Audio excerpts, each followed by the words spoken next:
J'ai accouché d'un enfant qui n'avait aucun de mes gènes. Oui, tu as bien compris. Et si tu aimes les phénomènes médicaux rares mais bien réels, abonne-toi à la chaîne, tu n'es pas prêt pour ce qui suit. Je m'appelle Sarah, j'ai 26 ans et ce qui m'est arrivé est si improbable que même les médecins avaient du mal à y croire. Ma grossesse s'est déroulée normalement, l'accouchement aussi. J'ai mis au monde une petite fille magnifique, en parfaite santé. Mais dès le lendemain, quelque chose a commencé à clocher. On m'a demandé de refaire une prise de sang, puis une deuxième, puis une troisième. Les infirmières se parlaient à voix basse, les médecins faisaient des allers-retours sans m'expliquer. Je sentais que quelque chose n'allait pas, mais je n'imaginais pas une seconde la vérité. Finalement, un médecin est venu me voir avec un air que je n'oublierai jamais. Il m'a expliqué que ma fille n'avait aucun de mes gènes. Aucun.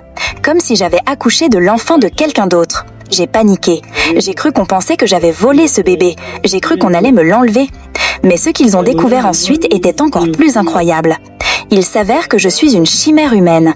Un phénomène extrêmement rare où deux embryons fusionnent dans le ventre de la mère. Au lieu d'être des jumelles, nous sommes devenus, moi, une seule personne, mais avec deux ADN différents. Mon sang porte un ADN, mes ovaires en portent un autre.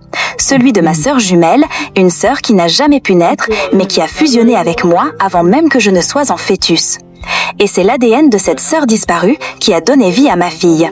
Alors oui, j'ai accouché d'un bébé qui n'a aucun de mes gènes, mais qui porte ceux d'une jumelle qui n'a jamais vu le jour. Quand j'ai appris ça, j'ai pleuré. Pas de peur, mais parce que je réalisais que ma fille est un miracle. Elle porte une partie de moi et une partie d'une sœur que je n'ai jamais connue, mais qui a laissé en moi la trace la plus profonde qu'on puisse imaginer. La vie.